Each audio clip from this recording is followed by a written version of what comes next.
Hello everyone, welcome back to Excel in Education channel. Friends, यहाँ पर हम तैयारी करते हैं पेपर 1 की और पेपर 2 एजुकेशन की। ठीक है, तो आज से मैंने 75 डेज प्लान जो है आपके लिए स्टार्ट किया है। तो इसमें हम जो इम्पॉर्टेंट टॉपिक्स हैं और जो अब पूछे जाने की संभावना है या जो अब तक पूछे गए हैं जिनसे ज़्यादा जो है क्वेश्चन बनते थे, उन सारे टॉपिक्स को कवर करेंगे, जिससे कि आपकी 75 डेज जो है उसमें आपकी जो है तैयारी हो जाए और सारे ही यूनिट्स जो है कवर हो जाए। ठीक है, और एग्ज़ाम ओरिएंटेड तैयारी करनी है तो हमको इस स्ट्रेटजी से पढ़ना ही पड़ेगा, क्योंकि आपके एग्ज़ाम की डेट आ गई है दिसंबर की। 6 दिसंबर से आपके एग्ज़ाम स्टार्ट होने हैं, तो इसलिए हम लोग जो तैयारी करेंगे वो बिल्कुल एग्ज़ाम ओरिएंटेड होगी। ठीक है, तो आप लोग देख लीजिएगा, बाकी चीज़ें भी मैंने प्लेलिस्ट में आपको डाल दी हैं और आप वहाँ पर देख सकते हैं। बिल्कुल बेसिक से एडवांस लेवल की तैयारी वहाँ पर भी की गई है, जिसमें कि कम्युनिकेशन, टीचिंग, रिसर्च, एनवायरनमेंट, इस तरह से काफ़ी पोर्शन मैंने कवर करा दिया है। और अब हम जो 75 डेज का प्लान ये करेंगे, इसमें हम लोग जो मोस्ट इम्पॉर्टेंट टॉपिक्स हैं, पीवाईक्यूज़ हैं, पीवाईक्यूज़ तो हम लोग सारे करेंगे जो कि 2018 से लेके 2023 तक अब की पूछे जा चुके हैं। वो सारे पीवाईक्यूज़ हर यूनिट के कवर करेंगे। ठीक है, तो आज के इसमें जो है आज के इस यूनिट में, मतलब आज के इस टॉपिक में हम बात करेंगे एक कम्युनिकेशन के बहुत ही इंपॉर्टेंट टॉपिक को, जिससे कि सवाल जून 2023 में हर शिफ्ट में पूछा गया था। और वो टॉपिक है आपका mass media and society. Mass communication का ही ये जो है टॉपिक है। ठीक है, सब टॉपिक है। तो इसमें ही हम जो है पीवाईक्यूज़ और एक्सप्लेनेशन को यहाँ पर देखेंगे। पूरा जो है समझने की कोशिश करते हैं कि किस तरह से क्वेश्चन बनते हैं। और आपको बहुत सारे टर्म्स नहीं पता होते हैं, क्योंकि जनरल किताबों में ये चीज़ें नहीं दी होती हैं, है ना। तो आपको पता है कि संचार और जनसंचार में फ़र्क क्या है। ठीक है, इसके बारे में थोड़ा सा बात करेंगे। तो चैनल पे आप पहली बार आए हैं तो सब्सक्राइब ज़रूर कर लीजिएगा, क्योंकि यहाँ से अब ऐसी हम एग्ज़ाम ओरिएंटेड तैयारी शुरू कर दिए हैं। 50 डेज प्लान है, इसमें आपकी मोस्ट इंपॉर्टेंट टॉपिक्स कवर करवाए जाएंगे, पीवाईक्यूज़ सारे कवर कराए जाएंगे, एक्सपेक्टेड क्वेश्चन। तो इस तरह से हम अपनी तैयारी को और बूस्ट अप करेंगे। ठीक है, तो टेलीग्राम चैनल को भी ज्वाइन कर लीजिए और चैनल को सब्सक्राइब कर लीजिए। अब देखिए, अगर हम बात करते हैं तो संचार क्या है और जनसंचार क्या होता है, मास कम्युनिकेशन, और उसी में आपका मास मीडिया आता है, जो कि आपके सोसाइटी से संबंधित सवाल यहाँ पूछे जाते हैं। अभी आप पीवाईक्यूज़ देखेंगे तो उसमें आपको पता लगेगा। ठीक है, तो यहाँ पर देखिए, अगर संचार की बात करें तो क्या होता है, व्यक्तिगत होता है। इसमें एक व्यक्ति दूसरे व्यक्ति को सूचित करता है। मतलब संचार का मतलब ही क्या होता है कि कोई भी आप विचार, भाव या संदेश अपना देना चाहते हैं। ठीक है, जैसे कि एक व्यक्ति दूसरे व्यक्ति से फ़ोन पे बात करता है, तो ये हो गया आपका संचार, कम्युनिकेशन। लेकिन अगर हम इसी को बात करें जनसंचार, मास कम्युनिकेशन क्या होता है, तो ये समूह में होता है। एक व्यक्ति समग्र समाज हो या समुदाय या देश की जनसंख्या को मैसेज देता है। जैसे कि हमारे मोदी जी हैं प्रधानमंत्री, तो ये अगर एक जो है जन समूह में बात करते हैं, अपना स्पीच देते हैं, तो ये हो जाता है मास कम्युनिकेशन, है ना। तो एग्जाम्पल, मतलब एक व्यक्ति भाषण देता है और हजारों लोग उसको सुन रहे हैं। ठीक है, तो ये हो जाता है आपका मास कम्युनिकेशन। एक ही समय में बहुत सारी टारगेटेड ऑडियंस को हमने जो है मैसेज कन्वे किया। ठीक है, तो इस तरह से ये हो जाती हैं चीज़ें। थोड़ा सा मैं आपको इसलिए बता रही हूँ क्योंकि आपको पता रहे कि क्वेश्चन आपको फिर कुछ क्या होते हैं, अपने अनुभव, अपने ज्ञान के आधार पर भी आपको कुछ सॉल्व करने होते हैं। जन संचार के माध्यम क्या होते हैं, इसमें देखिए रेडियो, सिनेमा, समाचार पत्र या किताबें, ये सारी चीज़ें हो सकती हैं। ठीक है, आप देखिए इसकी जो नेचर होता है वो क्या होता है। इसमें जनसंचार की प्रकृति, मतलब संचारक की प्रकृति कैसी होती है, क्योंकि यहाँ पर जो भी मैसेज बन रहा है ना, जो भी बनाया जा रहा है, क्योंकि जन समूह को संबोधित करना है, तो यहाँ पर कोई एक व्यक्ति नहीं होता है। ठीक है, कोई भी एक व्यक्ति नहीं होता है, संगठित संचार होता है। जैसे कि अगर न्यूज़पेपर में अगर आपको कोई इन्फॉर्मेशन मिल रही है, तो उस न्यूज़पेपर में, न्यूज़पेपर तक बात लाने में, मतलब जो मैसेज लाने में कितने सारे लोगों का उसमें योगदान होगा, है ना। कोई ने उसको, वहाँ पे कोई संपादक होता है, उप संपादक होते हैं, फिर वहाँ के डायरेक्टर होते हैं, और उसमें मतलब आप उसकी जो प्रिंटिंग प्रेस होती है वहाँ पे लोग होते हैं। तो इस तरह से काफ़ी सारे लोग मिल के तब एक न्यूज़पेपर तैयार होता है ना। तो ये हो जाती है कि संगठित संचार होता है। इन सारे कीवर्ड्स को ध्यान रखिएगा, क्योंकि यही आपके क्वेश्चन में पूछे जाते हैं। संदेश की प्रकृति कैसी है, क्योंकि आम जनता को ध्यान में रखकर, बहुत सारी पब्लिक को हमको कन्वे करना है मैसेज, तो उन सबको ध्यान में रख के ही जो है यहाँ पर मैसेज बनाया जाता है। कोई भी संदेश व्यक्तिगत नहीं होता है। ठीक ठीक है। उसके बाद रिसीवर की प्रकृति कैसी है, कि रिसीवर भी कैसे होंगे, अलग अलग टाइप के होते हैं, है ना। तो ये सारे फीचर्स होते हैं कि वाइड और वास्ट एरिया होता है, हेट्रोजेनस ऑडियंस होती है। हेट्रोजेनस से मतलब कि एक ही वर्ग को हमें नहीं टारगेट करना है, यहाँ पर विषम वर्गीय लोग होते हैं, हेट्रोजेनस, ठीक। उसके बाद क्या होता है, यहाँ पर डिस्टेंस जो है मतलब सोर्स और आपके ऑडियंस के बीच में जो है डिस्टेंस मैटर नहीं करता है, क्योंकि आप रेडियो के द्वारा भी अपना जो है मैसेज दे सकते हैं, टीवी के माध्यम से भी दे सकते हैं, ठीक है। तो और यहाँ पर मेन चीज़ क्या होती है, एब्सेंस ऑफ फीडबैक, फीडबैक नहीं मिलता है ना। पब्लिक मैसेज होता है, प्रोफेशनल कम्युनिकेशन होता है। तो ये सारे इसके कुछ फीचर्स होते हैं, ठीक है। तो ये सब चीज़ें हो जाती हैं। अब देख लीजिए, ये तो मैंने इतना चीज़ आपको बताया। इसके बाद देख लीजिए क्वेश्चन, देखिए कि जनसंचार की विशेषता क्या है। Which of the following are features of mass communication. ये सब आपके क्वेश्चन जो है जून वाले जो है पेपर में सब पूछे गए हैं, जून 2023 के क्वेश्चन है, ठीक है। तो यहाँ पर ये सारे क्वेश्चन पूछे गए थे। इसमें देखिए कौन सी जनसंचार की विशेषता है। जैसा कि अभी मैंने बताया था कि जनसंचार, जब हम फीचर्स की बात कर रहे थे तो मैंने आपको सारी चीज़ें बताई है ना। तो इसीलिए आपको बताया जाता है कि कुछ चीज़ें रिलेट करके कि आप वहाँ पर कर सकते हैं, क्योंकि जब एनटीए के जो प्रश्न बनते हैं उसमें ऑप्शन क्या होते हैं, बहुत कुछ कठिन शब्दावली डाल दी जाती है, तो वो आप समझ नहीं पाते हैं, है ना। तो इसीलिए चीज़ों को थोड़ा सा कीवर्ड्स को ध्यान रखना ज़रूरी होता है। जनसंचार की विशेषता की बात करें तो इसमें देखिए आपका यहाँ पर दिया है संरचित संस्थागत प्रणाली, और क्या है, कॉम्प्लेक्स प्रोसेस ऑफ रिप्रोडक्शन। तो ऐसा नहीं है इसमें, है ना। यहाँ पर इसका जो आंसर होगा ये होगा आपका स्ट्रक्चर्ड इंस्टीट्यूशनल सिस्टम, ठीक है। तो ये इसका राइट आंसर हो जाता है, जो कि संरचित संस्थागत प्रणाली होती है, ठीक है। इसके बारे में मैंने अभी आपको बता ही दिया है। उसके बाद देखिए जनसंचार माध्यम के मुख्य कार्य क्या हैं। The main functions of mass media.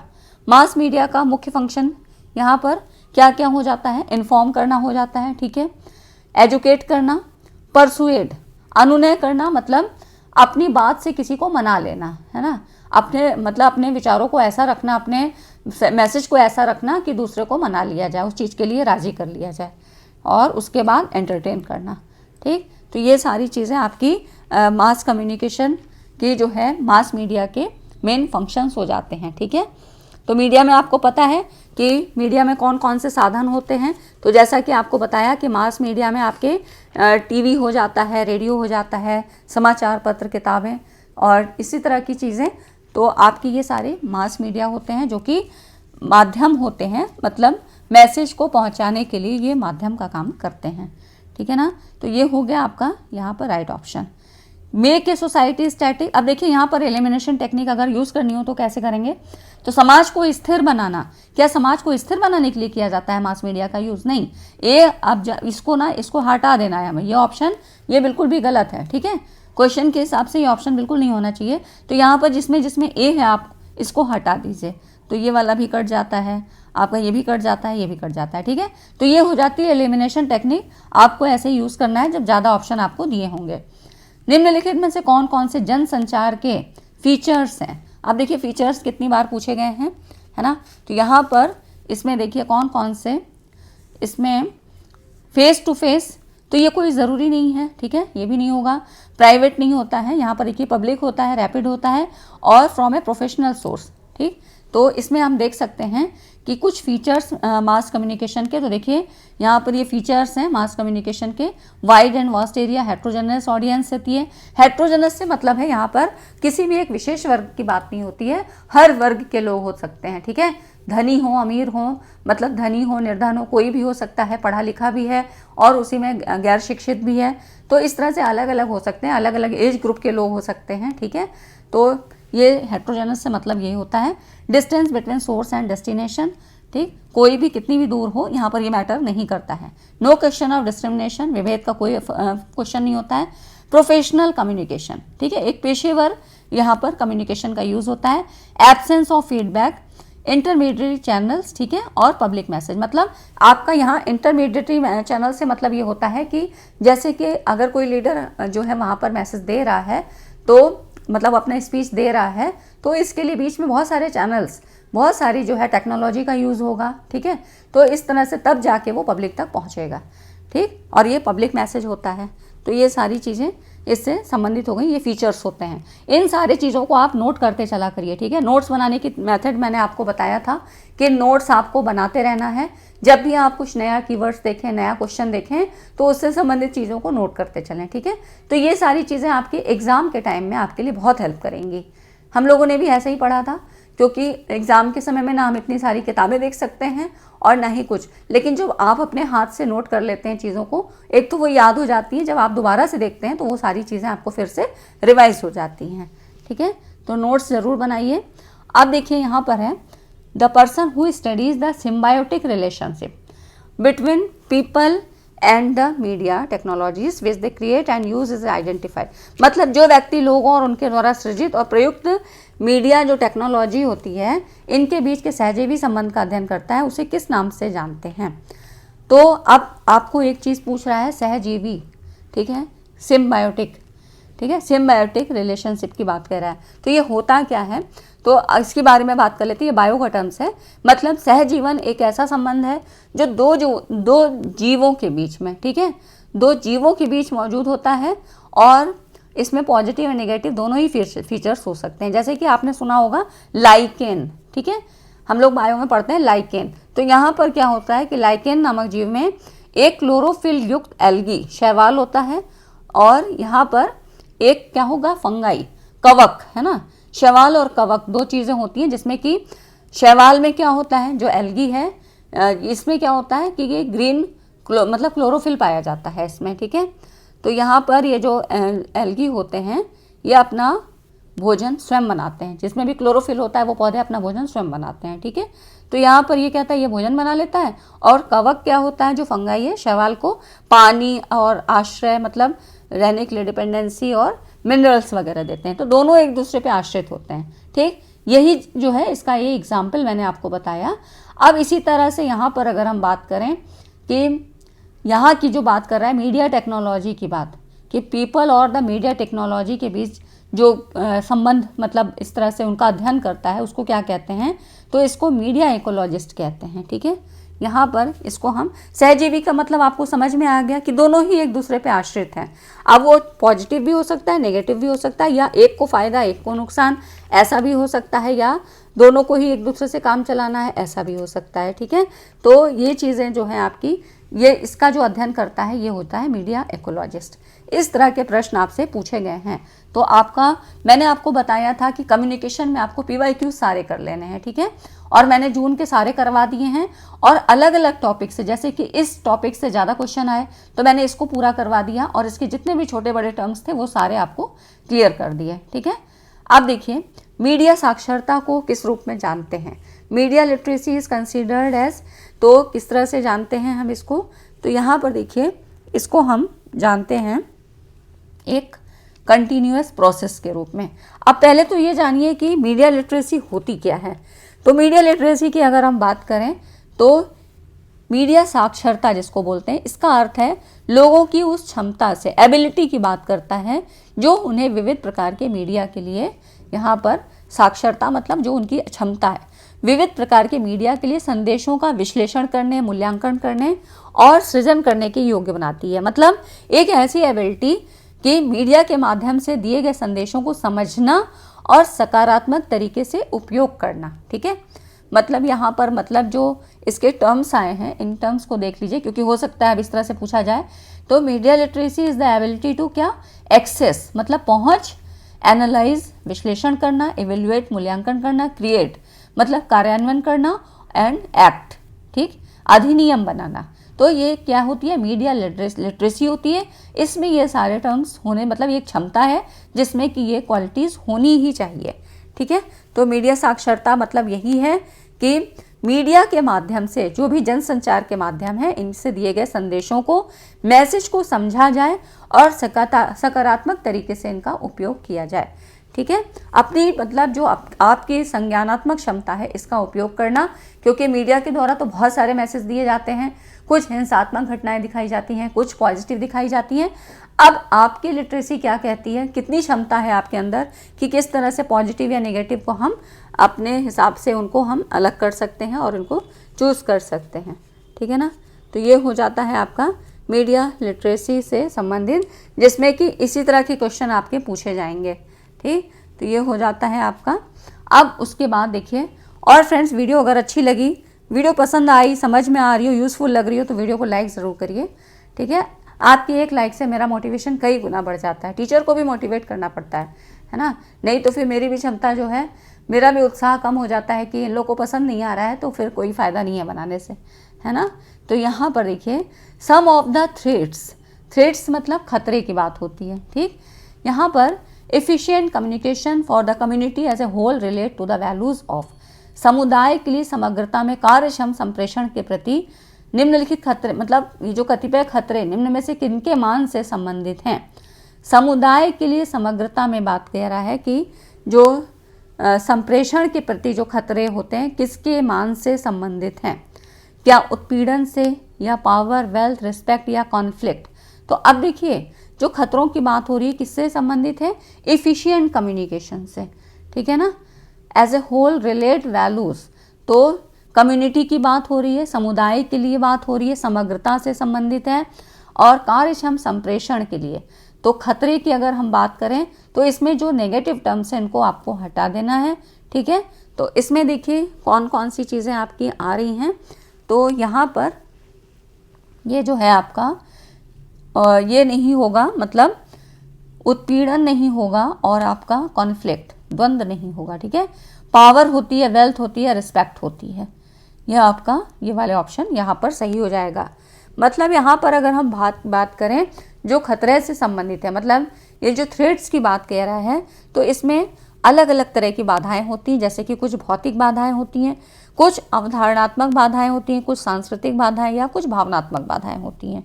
ठीक है, तो ये खतरे होते हैं जो कि समुदाय के लिए या समूह के लिए संप्रेषण से संबंधित होते हैं। ठीक है, तो इस तरह से ये आपके क्वेश्चन अब पूछे जा रहे हैं। ठीक, तो इसको हम लोग डिटेल में भी थोड़ा पढ़ेंगे जब हम पूरा जो है पूरा इसका थ्योरी पार्ट कवर करेंगे, तो यहाँ पर इस टॉपिक को ज़रूर पूरा पढ़ाएंगे, क्योंकि यहाँ से जो क्वेश्चन है वो आपके काफ़ी पूछे जाते हैं। ठीक है ना, यहाँ पर देखिए 2 स्टेटमेंट दिए हैं। इसमें ये कह रहा है कि जो आपका ऑल मीडिया और सिंबल सिस्टम, ठीक है, समस्त मीडिया प्रतीक प्रणाली है, और वो टेलीविज़न के संबंध में भी एक तथ्य है। This is a fact in the case of television also, ये कह रहा है। ठीक है, तो ऑल मीडिया और सिंबल सिस्टम बिल्कुल ठीक बात है ये, क्योंकि पहली चीज़ बिल्कुल सही है, फर्स्ट इज़ करेक्ट। ठीक, अब दूसरा कह रहा है टेलीविज़न एक ऐसा माध्यम है जो केवल सजाती श्रेणियों तक ही, श्रोताओं तक ही संदेश को संप्रेषित करता है। सजाती मतलब होमोजीनियस की बात कह रहा है।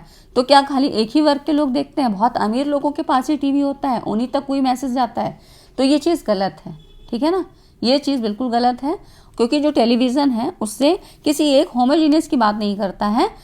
जो यहाँ पर, क्योंकि मास कम्युनिकेशन का ही ये मीडिया है, तो यहाँ पर हेट्रोजेनस ऑडियंस होती है, ये हमने पहले ही पढ़ा। इसीलिए मैंने आपको कहा कि उन सारे कीवर्ड्स को आप नोट कर लीजिएगा। ठीक है, क्योंकि जब स्टेटमेंट के इस तरह के सवाल आते हैं तो आपको सोचने विचारने में ये फ़ायदा होता है इनसे, है ना।